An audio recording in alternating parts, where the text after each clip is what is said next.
Assalamualaikum warahmatullahi wabarakatuh. Bismillah, alhamdulillah, wassalatu wassalamu ala rasulillah Sayyidina wa maulana Muhammad ibn Abdullah. Asyhadu an la ilaha illallah wahdahu la syarika lah, wa asyhadu anna Muhammadan abduhu wa rasuluh. Allahumma salli ala Sayyidina Muhammad wa ala ali Sayyidina Muhammad. Subhanaka la ilma lana illa ma 'allamtana innaka antal alimul hakim. Ma'asyiral muslimin rahimakumullah. Saat terjadi perang Uhud, perang yang begitu dahsyat, di mana pada saat itu 700 pasukan kaum muslimin menghadapi sekitar 3.000 orang-orang kafir Quraisy. Perang yang sangat dahsyat sehingga menyebabkan Rasulullah SAW terluka, berdarah-darah.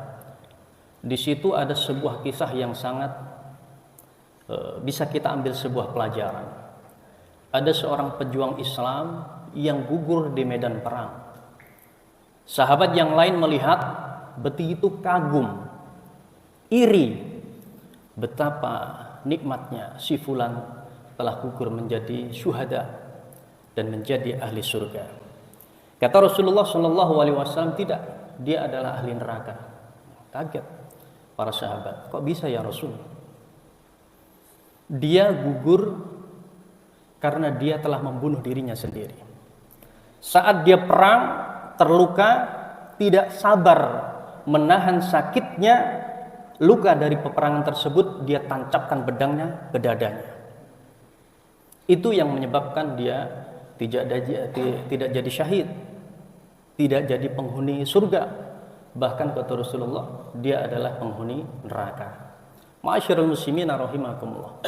Di sini bisa kita ambil sebuah pelajaran, jangan pernah memastikan surga dan nerakanya seseorang. Dalam akidah Ahlussunnah wal Jamaah itu tidak boleh. Memastikan orang itu masuk ke dalam surga tidak boleh. Illa man syahida lahu Rasulullah sallallahu alaihi wasallam bil jannah. Kecuali orang-orang yang di situ memang sudah disaksikan oleh Rasulullah bahwa dia adalah penduduk surga. Seperti sahabat Abu Bakar, sahabat Umar, Utsman, Ali, Mu'adz bin Jabal, sahabat Bilal, serta sahabat-sahabat yang lain. Kalau terhadap orang lain kita memvonis, memastikan bahwa dia adalah ahli surga, itu tidak boleh. Apalagi terhadap diri kita sendiri. Maka setan itu, iblis itu tidak akan berhenti.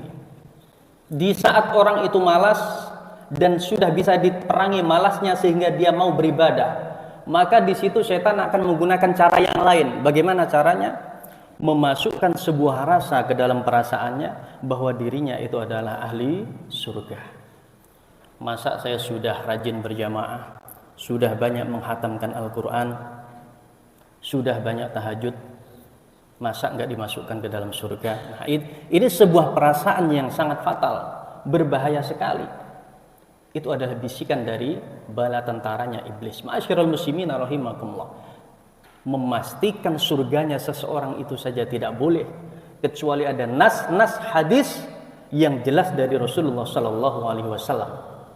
Apalagi memastikan diri kita itu pasti masuk surga, sangat-sangat tidak boleh. Kewajiban kita beribadah kepada Allah Subhanahu wa taala.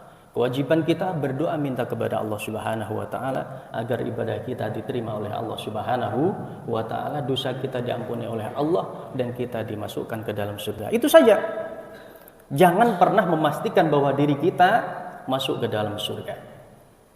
Am hasibatum an tadkhulul jannata walamma ya'lamillahu alladhina jahadu minkum wa ya'lamas sabirin. Ali Imran 142. Apakah kalian menyangka diri kalian itu akan masuk surga, sedangkan belum pasti bagi Allah akan kesungguhan kalian di dalam berjihad dan kesabaran kalian? Ada yang sudah jihad, tidak sabar menahan sakitnya, luka, menjadikan dia su'ul khotimah. Ada yang sudah beribadah, akan tetapi dia tidak sabar di dalam menghadapi ujian dari Allah Subhanahu wa taala, ibadahnya ditolak oleh Allah Subhanahu wa taala. Begitupun sebaliknya, jangan pernah memastikan nerakanya seseorang. Jangan. Meskipun dia itu adalah ahli maksiat, setiap hari itu dia itu berbuat dosa, jangan terus dipastikan divonis dia ahli neraka. Tidak boleh. Pernah suatu ketika Rasulullah Shallallahu Alaihi Wasallam mensolatkan jenazah. Di waktu Rasulullah mau mensolatkan jenazah, tiba-tiba sahabat Umar mendekati Rasulullah. Ya Rasul, si fulan ini orang fasik, kok mau disolatin? Kata Rasulullah. Rasulullah bertanya pada para jamaah, adakah di antara salah satu kalian melihat si fulan jenazah ini pernah melakukan satu amal kebaikan? Dijawab oleh salah satu jamaah, benar ya Rasul. Pernah sekali si fulan itu ditugaskan jaga untuk menjaga kaum muslimin di malam hari, satu kali itu saja bersama saya. Kemudian Rasulullah Shallallahu Alaihi Wasallam mensolatkan jenazah tersebut dan berkenan untuk ikut memakamkan. Seraya Rasulullah Shallallahu Alaihi Wasallam mengatakan, sahabat-sahabatmu menyaksikan kau adalah ahli neraka, sedangkan aku, kata Rasulullah, menyaksikan bersaksi bahwa kau adalah penghuni surga. Kira-kira persaksian siapa yang akan diterima oleh Allah? Persaksian Rasulullah ataukah selain Rasulullah? Pasti saksi dari Rasulullah Shallallahu Alaihi Wasallam. Maka jangan pernah memastikan orang itu meskipun seburuk apapun dia, selama masih mengaku Islam, iman, maka dia adalah saudara kita. Ma'asyiral muslimin rahimakumullah. Kadang-kadang kita itu kebalik. Di saat kita itu menilai diri kita penuh dengan keringanan, penuh dengan rukhsah. Kalau kita melakukan banyak kesalahan, oh ini nggak apa-apa, dimaafkan, nggak apa-apa, dimaafkan. Di saat kita menilai orang lain, wow, betapa kerasnya, betapa ketatnya. Seakan-akan sedikit kesalahan terhadap orang lain itu tidak boleh. Nah itu umumnya itu begitu. Kita, ya saya begitu. Kalau saya menilai diri saya, oh baik, melakukan maksiat ini pasti diampuni. Begitu orang lain yang melakukan kesalahan, keras, ketat penilaiannya. Ma'asyiral muslimin rahimakumullah. Dan nanti kalau sudah terbiasa seperti itu, terus akan memvonis orang lain neraka. Meskipun tidak diucapkan dengan lisannya, tapi diyakini, namanya i'tiqad. Akidah itu adalah di dalam hati, meyakini fulan neraka yang pasti. Nah, ini yang berbahaya, tidak boleh. Ma'asyiral muslimin rahimakumullah. Akhir zaman ini muncul sekelompok orang yang mudah mengkafirkan orang lain, mudah memvonis orang lain itu neraka, dirinya saja masuk dalam surga. Padahal selama 25 tahun, 30 tahun agamanya gak jelas. Dia belajar sama siapa, membaca kitab apa, belajar hadis yang mana, gurunya siapa, mazhabnya apa, gak jelas. Begitu hijrah gabung dengan kelompok komunitas hijrah, nyalain semua orang, neraka. Habis sholat nggak boleh lakukan ini, neraka. Ada orang meninggal nggak boleh lakukan ini, neraka semua. Padahal sebelumnya 30 tahun, 25 tahun agamanya agak jelas. Ustadz yang ngaji di pesantren, menghafalkan Al-Quran puluhan tahun. Bagaimana tidak puluhan tahun, dari kecil ngafalin Al-Quran sampai tua masih dihafalin terus. Kitab Fathul Mu'in, Fathul Qorib, Fathul Wahab, Al-Iqna, Sahih Bukhari, Sahih Muslim dibaca, dipelajari, di hadapan gurunya bertahun-tahun.